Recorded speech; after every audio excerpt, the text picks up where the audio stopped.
That dude was real white. You know what I'm saying? He didn't like any. I don't want any seasoning. Like, It's no, like white person's talking about real white people white. taco night. Yeah. That dude put raisins in the potato salad. You know.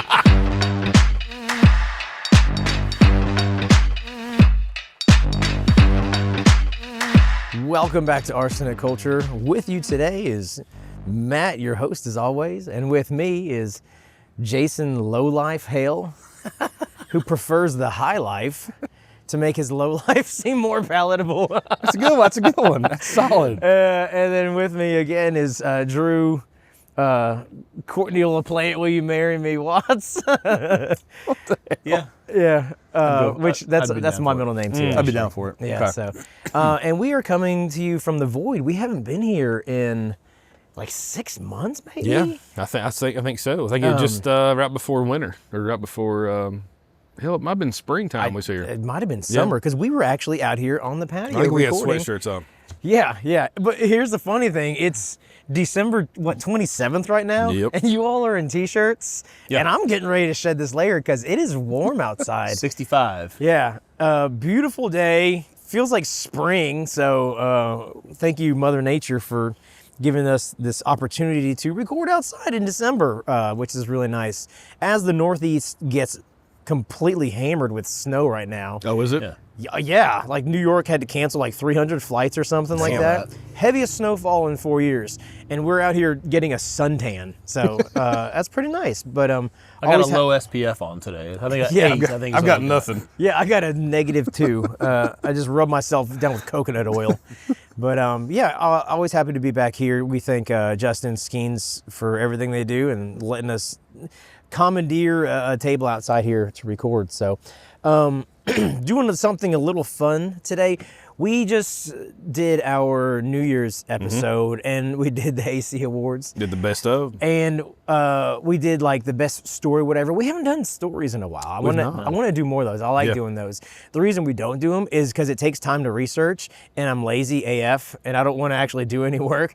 But you know, I think it needs to be done. And there's It's a lot fun. of It's fun fun. stories out there, especially when it comes to booze. Yeah. So I want to start this out by saying you guys are sinners. Yeah. You are sinning in a myriad of ways, and I'm going to tell you how. Okay. it might be easier to say how I'm not sitting. Is this one of them right here? That's one of them right there. So drinking alcohol is a sin. You know what else is contributing to your sinful lifestyle? No. Is pepper. Pepper. And its brother condiment, salt, or brother seasoning, salt. Both of those are contributing to your sinning lifestyle. Did you know that? I did not. Things such as cumin, or is it cumin? Cumin. Cumin? I Cumin. think I sinned by mispronouncing Yeah. it. You do? Yeah. Anything that you enjoy is actually, it's a sin, according to a gentleman by the name of Sylvester Graham. Have you ever heard of this guy? I have not until today. Sylvester Graham is a Presbyterian preacher. Let me pull my notes up here and get synced up with where we are.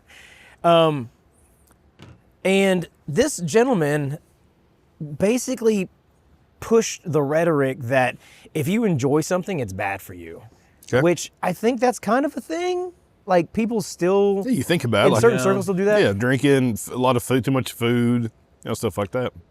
Like in excess. Watching TV, Yeah. just sitting around all the time, not doing exercise, Yeah, seriously. It's kind of like me. Yeah. Like everything I do. Wasn't there like a sect of like Catholicism that was like super hardcore? Oh, wow. I don't know. And if they enjoyed something too much, they would actually like give themselves some kind of like corporal punishment. Like, or was it literally? just in a Dan Brown book? I That don't might know. have been, yeah, I think it might have been Angels I remember and the guy with Demons. the cat of nine tails. like, Yeah. fucking shit himself. I don't know if that's a real thing. I don't know. That's all I was thinking when you were saying that. Somewhere there's a group of people that are like, that's a good idea. Like, aha. And they're It gonna just start shows- flogging I themselves. did read a book. I just watched the movie. Not the one pertinent to this content, but he did read a book. But this takes place in the early 18th century America. During this period, industrialization was a big thing. America was growing. You know what else was going on? People were drinking like crazy. Oh, yeah. The normal thing to do was to wake up and drink alcohol. Day drinking was what everybody did. Probably safer than water at that point. It no was shit. cheaper than water. That too. Water was expensive, and I guess because of like filtration and purification I guess, how much it costs actually to make water safe to drink. And alcohol by nature, it just like kills any bacteria in there. So the main alcohol of choice was whiskey, obviously, but also hard cider. Okay. And I thought about giving us a hard cider to start out with, but I figured, hey, we're at the Void. Let's just drink Japanese sake, except for you. Or High Life. Or High Life. It's one and the same, right? So, so now where was he at? Is he in the U.S.? Is it like a certain part of the U.S.? This was up in the New England area. Okay. Makes sense, cider. I mean, I don't think you're drinking a lot of cider probably. Well, it's also southeast. early in the country's history. So, I mean, the country actually wasn't that big yet. Right. Gotcha. You know they had what I like mean? 3 states. Yeah. And they were all the size of Texas. Because of this excess, it led to something called the temperance movement. We actually talked about that in another episode. We did. And I can't there was remember a female with something with that. And I can't remember this whole story. I can't remember either. But the temperance movement was... We've done a lot of episodes, first before we get into that too. And if you've not already, if you're still watching, please like and subscribe on YouTube. Follow us for all the content. You can subscribe, get the notifications so you won't miss an episode. Yeah, my mouth was getting dry. I needed a drink anyway, so that was perfect. I'm gonna give you the signal every time I need a drink of something. I wish I had like a bell or a signal to let her know that I'm ready for another one. That's right. Yeah. Without being I thought you were gonna be dick. like, so it's time for Matt to take a drink, so I can stop talking. Get a little squirt gun and fill it with sake, and like the hibachi chefs do, and you just squirt it in my mouth. Good. So, anyways, this led to the temperance movement. So a lot of people ended up going the opposite extreme. And they started to profess not abstinence, but moderation in everything that you do. And it was wholly religious for the most part, but it ended up kind of segueing into like, not political, what am I trying to say? The government was getting involved, and they started to like create branches to kind of promote, moderation in everything that you do. Well, this gentleman, Sylvester Graham, was born in 1794 in Connecticut. He was a Presbyterian minister. He believed society was sick, spiritually and literally. Like physically sick? Because growing up, he was sick. He was a little kid, and he was always very frail, very feeble. He was like malnourished. This was kind of common back then. A lot, a lot of people were not well. Movies that start this way.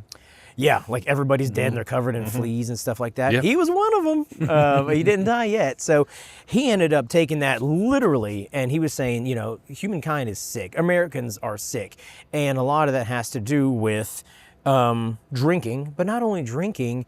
Anything that can lead to you eventually being horny. Okay. Okay. I want to let that sink in. So sex is the devil.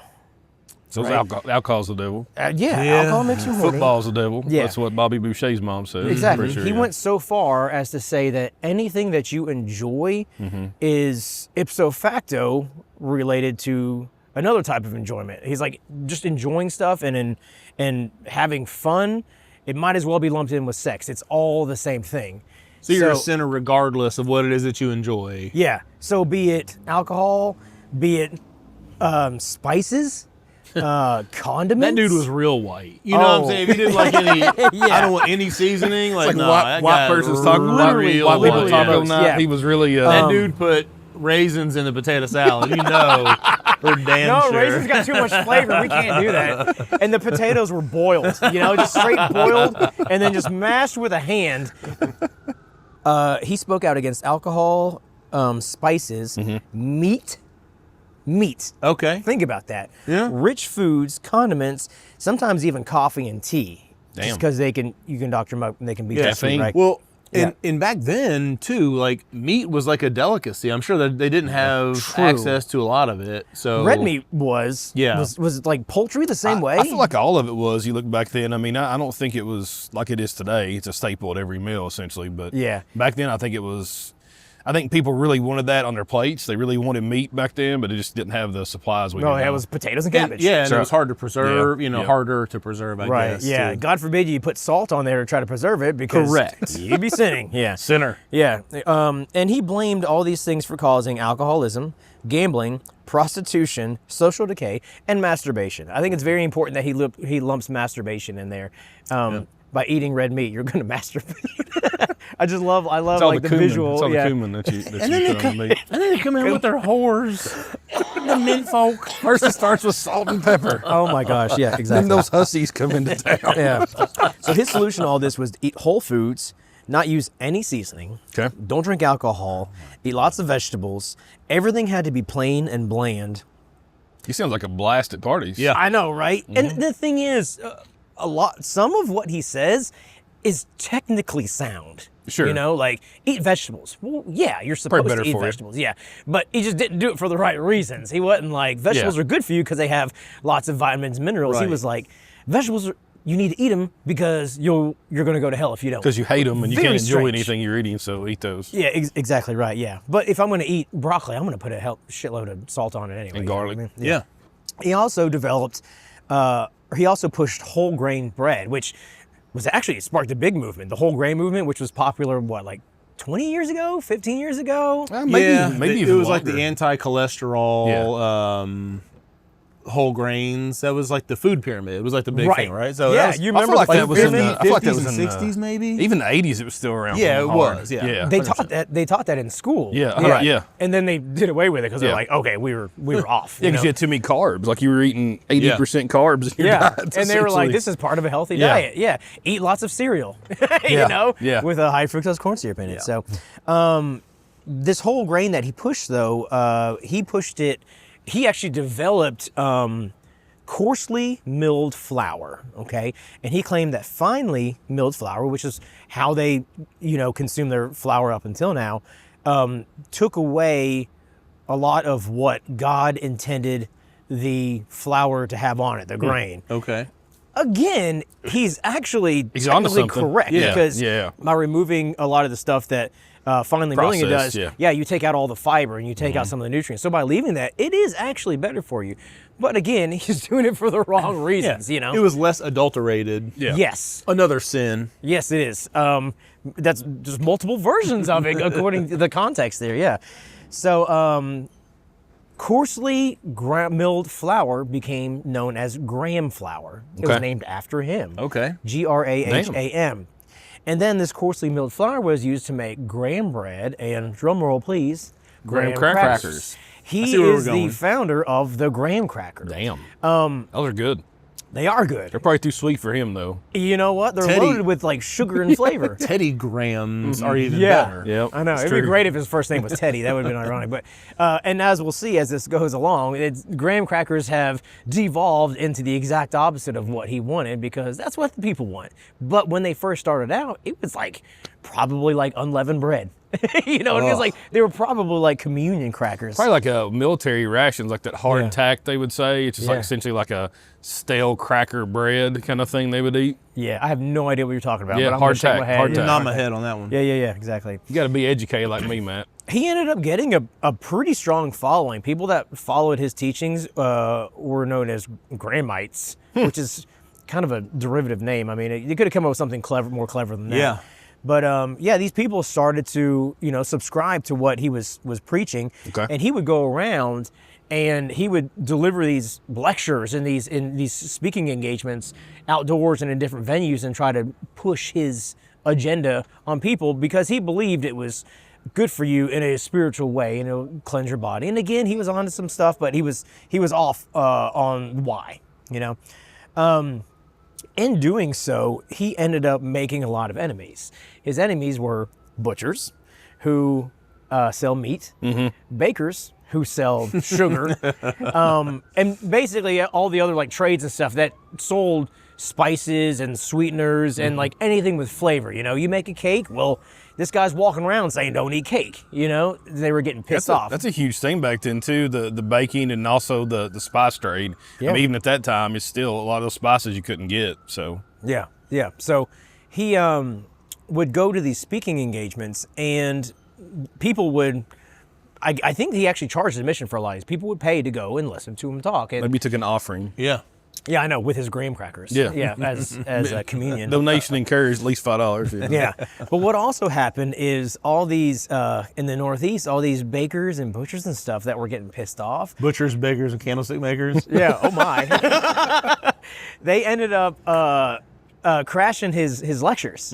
So they would kind of round up a posse, and they would go and like heckle these people, and they would like throw rocks and shit at them, and be like, Throw meat at them. yeah, down with no seasoning. Stuff like wild. It's so crazy. Their little salt cured pork out Yeah. of it. In 1834, at Portland City Hall in Portland, Maine, Graham was slated to deliver 16 lectures on, quote, the science of human life. Okay. 16 lectures over the course of probably, I don't know, like half a Couple month or weeks or something like something, that. Yeah, a couple weeks. He would only get to deliver one lecture. He did it 3 times, but he just only was able to deliver How one come? lecture. They come get him? I'm about to tell you. No. Yeah. You're on the edge of your I'm plastic seat. actually not on the, because I'm going to flip it over if I stay, The lecture was called The Lecture to Mothers. It taught female anatomy and counseled less sex. Already, that's not going to fly nowadays. A man telling women how to use their bodies. That's the original mansplaining. That's exactly it is, yeah. But back then, people were listening to him, right? So while he was speaking, a mob gathered outside this church that he was speaking at. It was the Temple Street Chapel. They threw rocks through the church windows. Oh, wow. And smashing these stained glass windows. Eventually, there was so much commotion and just like destruction. He just had to stop. So he got 3 lectures in of his 16 lecture seminar, and they were just like, the police had to get involved. They had to usher him out of there to like keep him safe and stuff like that. In 1833 in Providence, a riot broke out, and people just started like fighting and stuff. In 1837 in Boston, another riot broke out. Graham was speaking at a hotel. I don't know what hotel it was. And it was outdoors, and a lot of his Grahamites were in attendance, like as in an audience. Another hotel nearby, Butchers and Bakers got on the roof, and they took lime and threw it on the people. Do you know what lime is? It'll burn you. Yeah, it'll burn the hell out of you. Yeah, that's like in the movies when you have a dead body. That's what they throw it use on to top, dispose of the corpse. They were throwing lime on these people. I mean, that's deadly. You know how crazy that is? Just like, go push your agenda. I'm going to kill you. It's good seasoning. Yeah. It could be, yeah. If you're trying to season a human body, Yeah. I mean, it'd be edible then. So he would go on to influence the whole grain movement, which we just talked about there. Dietary reforms in general, like clean eating and like trying different diets. He was kind of a spark. I'm not saying he started all that, but he was actually a spark that kind of pushed like people like trying different diets.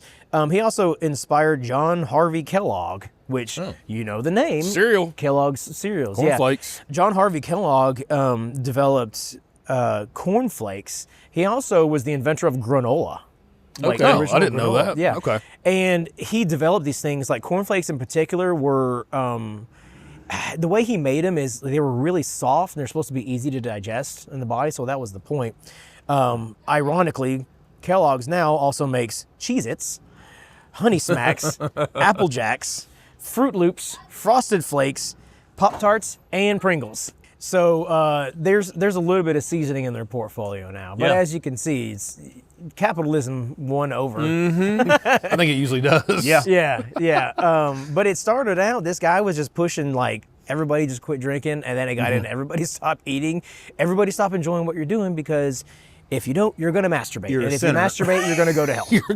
Makes sense. That's the whole crux of his. So he was essentially one of the first like vegetarian. I mean, he's not eating He meat, actually, I think he invented vegetarianism. right? Okay, without even calling it that, I guess. Huh? Maybe he did call it that. They I don't did know. call it. They actually called it vegetarianism.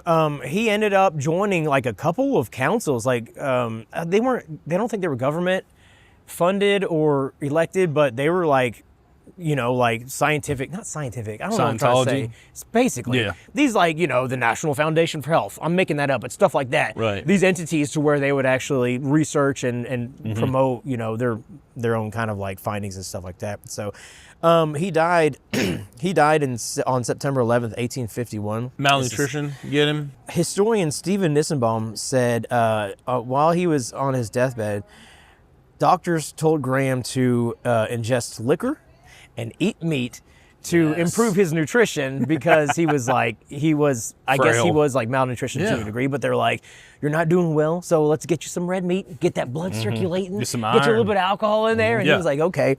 And then the kicker was, they also recommended him to do opium, what do you call it, suppository when you stick it in your butt? Enema. Enema? Yeah, he did opium enemas, and that was the end of it. That'll do it. That'll do it. Yeah, this guy promoted quote unquote clean living in order to go to heaven, and he died from an opium enema. It happens. I know, Happens that's to the pretty best good. I of know. us. It would have only been better if it was like a whiskey enema, but I mean, that's about as good as That's it interesting. gets. I'm surprised we haven't heard of that guy. I mean, you think of the graham cracker, you would have heard the story behind it, but yeah. not a word. The original They're graham Nabisco, cracker. right? I think that's who runs the official graham crackers. Is it really? I I didn't. think it's Nabisco. I'm pretty right. sure. Yeah. The Those ones like original- the Honey Maid, you know, the Yeah. blue box. I think it's Nabisco. Yeah, and they're sweet as hell. They are. They're good. They got Get sugar, a little peanut butter and honey on there. a little bit of salt on Yes. there. A little yeah. salt. Yeah, Some- just some all of the cumin. spices, some cumin, some Some cardamom, cumin. Lime, some yeah. lime. Let's just put a bay leaf on there, you know? Screw you, Whatever a Graham. bay leaf does. Whatever a bay leaf does, I have little no idea. parsley. Yeah, so that is Sylvester Graham's contribution to society. I just want to take this moment in the new year and thank him for making everybody realize that alcohol is okay to drink. And Yeah. we were only able to do that because everybody realized the guy was a lunatic. Thanks, Sly. I'm gonna pour Or Sylvester. some.